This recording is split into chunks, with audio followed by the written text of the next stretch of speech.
थोर समाजसुधारक स्वर्गीय जनार्दन भगत यांच्या पुण्यतिथीनिमित्त मंगळवारी स्वर्गीय जनार्दन भगत यांच्या शेलघर येथील निवासस्थानी माजी खासदार लोकनेते रामशेठ ठाकूर, पनवेलचे आमदार प्रशांत ठाकूर आणि माजी नगराध्यक्ष जयंत म्हात्रे, शकुंतला रामशेठ ठाकूर, काँग्रेसचे रायगड जिल्हाध्यक्ष महेंद्र घरत, भाजपचे ज्येष्ठ नेते वाय.टी. देशमुख, अरुण शेठ भगत, पनवेल महापालिकेचे माजी सभागृह नेते परेश ठाकूर यांनी त्यांच्या पवित्र स्मृतीस पुष्पहार अर्पण करून अभिवादन केले. थोर समाजसुधारक स्वर्गीय जनार्दन भगत साहेबांच्या कार्यामुळे सर्वसामान्य माणसाला न्याय मिळाला. शिक्षण, न्याय देण्याचे काम त्यांनी केले. अहोरात्र समाजाची सेवा हाच त्यांचा उद्देश कायम राहिला. 84 गावांचा न्यायनिवाडा करत असताना कोणावरही अन्याय होणार नाही याची त्यांनी सामाजिक भूमिकेतून काळजी घेतली. स्वर्गीय भगत साहेबांनी अहोरात्र आपला देह बहुजन हिताय, बहुजन सुखाय या तत्वाच्या पूर्ततेसाठी कारणी लावला. त्यांची बुधवारी पुण्यतिथी होती. यानिमित्त अनेक मान्यवरांनी त्यांच्या शेलघर येथील निवासस्थानी भेट देऊन त्यांना अभिवादन केले. यावेळी भाजपचे जिल्हा उपाध्यक्ष जयवंत पगडे, माजी नगरसेवक अनिल भगत, तेजस कानपिळे, माजी नगरसेविका कल्पना ठाकूर, संजय भगत, सुभाष भगत, पनवेल पंचायत समितीच्या माजी सदस्या रत्नप्रभा घरत, गव्हाण ग्रामपंचायतीचे माजी उपसरपंच विजय घरत, जयवंत देशमुख, विश्वनाथ कोळी, प्रकाश भगत, योगिता भगत, सुहास भगत, सुधीर ठाकूर, अरुण ठाकूर, अनु भगत, विजय भगत, समीर भगत, भाऊ पाटील, वसंत शेठ पाटील, रामचंद्र म्हात्रे, जयंत भगत, कृष्णा गोवंडी, संध्या मुंबईकर, निर्मला गोंधळी, जितेंद्र म्हात्रे, हरेश म्हात्रे, हरेश्वर म्हात्रे, कमलाकर देशमुख यांच्यासह पदाधिकारी, ग्रामस्थ उपस्थित होते. आमचे आहेत आमच्याचे जास्त या सगळ्यांचे आहेत सगळ्यांचे सारखी वागली मुलाबाळांच्यात आणि जनतेमध्ये काय फरक केलेला नाही.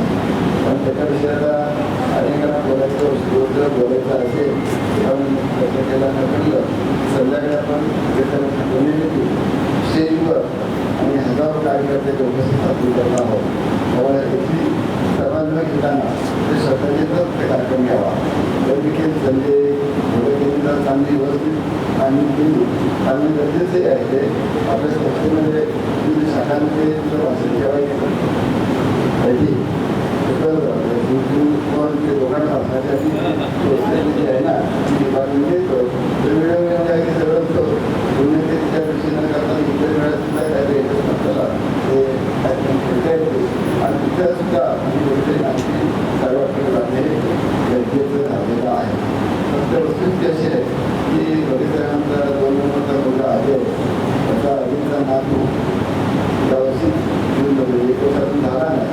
त्याच्यामुळे दरवर्षी जर आम्ही बातमीचे झाली जाग घेतला जाग घेतला तर नाश्ता पण करत होतो. पण यामुळे आम्ही सांगितलं नाश्ता नको त्यांनी आता नवीन शाळेत आणि कॉफी काढली आणि बॉक्स आले ते बॉक्स ठीक आहे.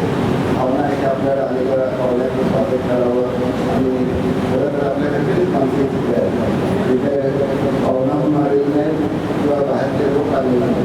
पण त्याच्याकरता जे काय आपण भावना आपली आहे की या भावना जास्त महत्त्वाची आहे आणि या भावनेप्रमाणे आपण इथं आलो तुमचं सर्वांसाठी आभार मानतो. संध्याकाळी सभा होणार आहे आणि सभेच्या वेळेला आपल्याला जास्तीत जास्त लोकांना बोलायला करायला प्रयत्न करू. पण तरी पण 10-20 लोकांना बोलून देता येणार नाही. 4-6 लोकांना आपण बोलायची संधी देऊ पाहिजे. तर त्यावेळेला आपण खऱ्या अर्थानं पुण्यतिथीचा कार्यक्रम म्हणून जो आहे तो आपण किती साजरा करणार प्रकाश अजय संजय हे 3 मुलांची अपेक्षा असते